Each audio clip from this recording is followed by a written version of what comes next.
Bismillahirrahmanirrahim. Assalamualaikum warahmatullahi ta'ala barakatuh. Alhamdulillah rabbil alamin. Wassalatu wassalamu ala asyrafil anbiya wal mursalin wa ala alihi wa sahbihi ajma'in. Alhamdulillah, I've explained to you how this degeneration of the human psyche in the 20th and 21st century, which actually is a degeneration of human civilization actually, because we forget the ancient knowledge of our spiritual insight, our heart base, our capacity to understand the grandeur of this universe, the grandeur of God, the Creator, and so on. So when we divorce ourselves, we have this problem because we are living in an atheistic worldview. So we are dependent on the nafsul ammara bisu and nafsul hawaniyah, which I've explained in detail how actually Freud psychosexual theory is just based on this hawaniyah, shahwaniyah, Amara type of psychology. So if that is the case, this atheistic worldview is just the physical world only, the P only. We are talking about the jasad. So they are talking about the jasad only. And this jasad, you're not talking about your qalb, right? Your akal or your roh. So this has resulted in the emphasis on only the physical realm and the denial of the spiritual realm. So when we have that, then you have this fragmentation. You have a fragmented, human psyche. So you cannot do anything about it, because so long as you deny the major component of your subconscious, because even Freud says there is the subconscious component of our existence, which is far more than the conscious component. But he does not define what is the subconscious. If you say the subconscious is only residing only in your brain and nothing more than that, in only the physical realm, then this denial result in a fragmented human psyche, and this fragmented human psyche will lead to our own problems that we have, this explosion of the psychosocial problems that we see today in terms of anxiety, depression, suicide, addiction, and all the whole range of problems that you never see in traditional society. So we have this so-called advanced Western society, so-called Western because the 20th and 21st century is a Western century of the West, all right? Right on from the 18th century onward, when they begin colonizing the world, where they split the world into the various domains of the Western powers, whether it is the Dutch, the English, the German, the Portuguese, the Spanish, and so on. So you can see that this worldview has created this fragmented humanity today. So this fragmented humanity, majority of it is just living in the nafsul ammara bisu and nafsul haywaniyah, shahwaniyah only, within this realm. So if they are not going to transcend this, then we have a problem, because they are living in the physical realm. So this is the jasad. So this is the end all and be all. But if you don't move towards the spiritual realm of acknowledging our qalb, our heart, our roh, and our akal, these three components, that is the subconscious aspect of existence. Our existence in the realm which Allah has created for us, and which exists in this earth temporary and will exist forever and ever and ever and ever, because we are created with that capacity. So if to deny the spiritual realm will then result us in having a fragmented humanity, and whatever psychotherapy that we use will always fail. It cannot succeed. But today we have some of the therapies that is being developed in the West, because realizing this horror of the explosion of psychological problems and psychological social problems that is now invading the whole society in the West, mass killing, prostitution, drug addiction, madness, all kind of madness. If you go to DSM-5, you see all kind of classification of madness. It wonders, are they just only biological? They're only physical? Is it not that there is more to it than just this biological aspect? So we have to then frame a better frame.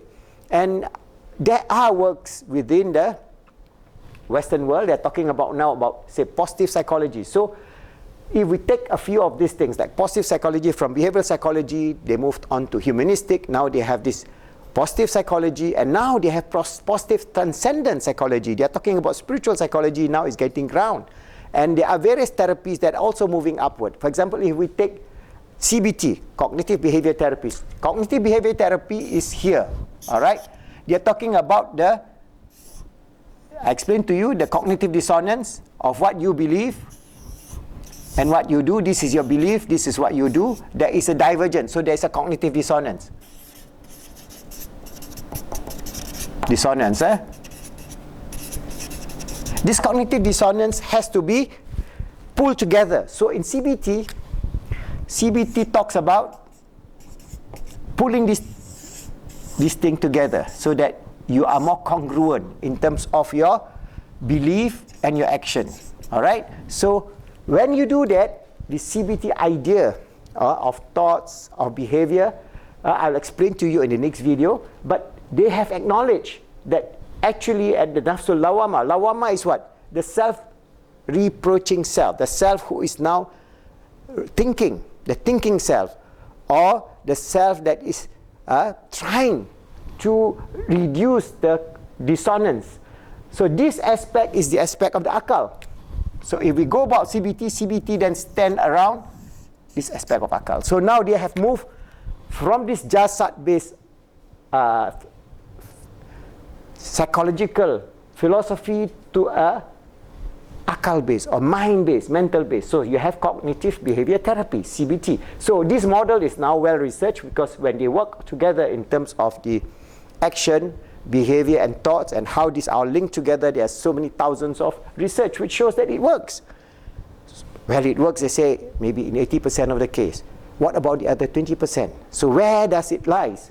So again, there are more movement towards direction of Islamic psychology, because we have, apart from CBT, we have DBT. Now we have DBT. Okay. CBT is developed by our Aaron Beck, and he talked about the concept of inner speech. All right. When you talk about the concept of inner speech, you are already transcending from the physical realm to the spiritual realm, but he does not define the inner speech. So DBT goes one step further. DBT is developed by Marsha Linehan. So Marsha says that we have within this dialectical behavior therapy, to do that we must access our heart. All right. So she says that we access our heart. All right. So now you're talking about mindfulness. All right. So they're talking about, and DBT takes a lot of Buddhist philosophy. So you can see they are going back to the tradition, ancient tradition, because this ancient tradition is not only an Islamic tradition. Before Islam, there was the Buddhist tradition, they have the Hindu tradition, they have the Confucian tradition, and so on. So there are many traditions before Islam that brings to the same idea, that we are a spiritual being living temporary in a physical world. And this is repeated over and over in the philosophy of Buddhism or in the philosophy of Hinduism, and more so in the idea that of the revealed knowledge of Islam. So DBT now talks about this. So they're actually moving upward. From here, from this type of therapy, they are moving to here, but they cannot reach here. Why? Again, DBT stills and CBT stills based on secularism. They acknowledge there is this realm of the unseen.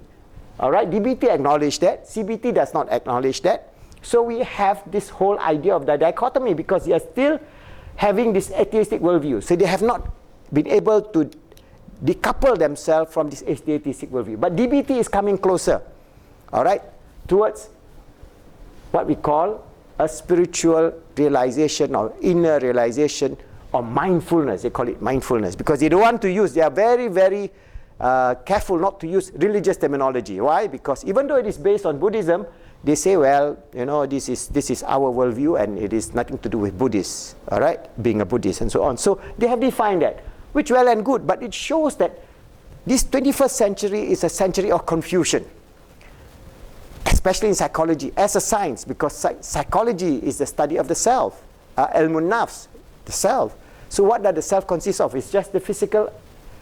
If that is so, then we are creating more and more fragmented in human psyche, and more problems and more challenges.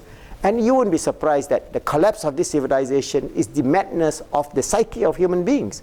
Greed, depression, anxiety, gross hedonistic lifestyle, just do anything and everything. In the end, the whole base of society cannot take it anymore. Okay? And you can see this prevalent in, especially now, those societies that have embraced this kind of lifestyle, they are facing a lot of problems, even at the level of children. So we Muslims also will face the same problem because we are part of this world, and the media is controlled by them, and the whole worldview is controlled by them. So we have to create an alternative worldview.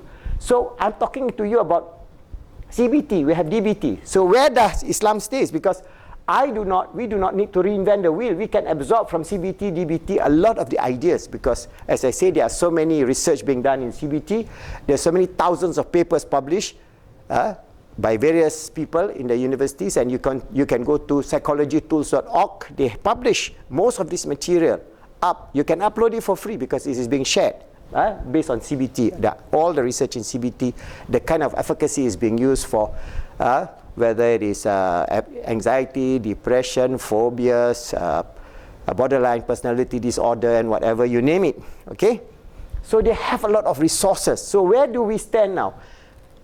In Islam, inshallah, Islamic psychology, that I'm trying to do this website, islamicspsychology.net, and we upload into YouTube, Islamic psychology. We are going to fuse this up. We call it Pi CBT. So what we do is we create this Pi CBT because here we are talking about moving, not only living in the nafsul lawama, which is good, which is not bad, but we can go towards the highest level of al-mutmainnah. This is where the whole worldview of Islam is based on love of Allah, all right, and it is based on, all right, completing our life and the coherence between our SEMP. So at this level, we have love of Allah subhanahu wa ta'ala. Allah loves for us, and we have the coherence of our spiritual self, our emotional self, our mental self, and our physical self. So this physical self is just one small component. This is the atheistic worldview. This is the Pi CBT worldview. So the worldview of how we can create a society of love, and this love of Pi CBT again will differ from CBT, DBT, because we have a mechanism within Islam that is heart-based. This is mentioned by Imam Ghazali about how the spiritual self, this cult that you're talking about, is not just the physical cult, but linked to our physical cult is the insight, the spiritual cult that is linked to Allah subhanahu wa ta'ala, and that receives and transfer information. And how this information are being expressed, we have described it in our book. Right? I'll repeat again, inshallah. I'll photostat that part of it and display to you, and then maybe you can understand our theoretical framework for positive. P is P, I is Islamic cognitive behavior therapy. So we take from here, all right? So what we do is, though we don't reinvent the wheel, but because our worldview, our research by our great scholars of the past are so intense, so immense, actually all these things here are already mentioned, but they mention it in the traditional format, because Al-Imam Ghazali did not live in the 21st century. So he explained it from the traditional societal of those days and of those years. So we can actually harvest those ideas, and you can find that it supersedes CBT, because you talk about Aaron Beck. Aaron Beck said, oh, he's a discoverer of automatic thoughts. Automatic thoughts has been discovered by Ibn al-Qayyim. Ibn al-Qayyim reported about this inner speech or automatic thoughts 1,000 years ago. Imam Ghazali talked about how to transform ourselves using this inner speech. So this is not new, but because the West has conquered the whole worldview of this world today, we are talking about the research base that CBT has done. It is wonderful, all right? So there's so much research that if you open the various Google, you can find so many courses and so many research material that we are not going to repeat. So I'm going to develop this by CBT as the way forward for Muslims to develop our psychology. Islamic psychology will be based on positive Islamic cognitive behavior therapy, and if we can do that, then we can remove this, not only the cognitive dissonance, because at this level we are talking about the removal of the spiritual dissonance. Because at this level, the level of the raw, you're talking about, as I mentioned earlier, about this dissonance of the spiritual self. The spiritual self is now, there's a big gap. So we want to bring this together, so we have our spiritual, emotional and mental self is one unified self. This unified personality, this love-based personality, this beautiful personality, this beautiful worldview that Allah has ordained upon us, and it is up to us, we Muslims, to rediscover our roots. This is our roots. This is our deen. This is the revelation that was sent to our Prophet Muhammad sallallahu alaihi wasallam, and it was carried through by his family, his companions, the tabi'in, the great scholars. They are carrying this through.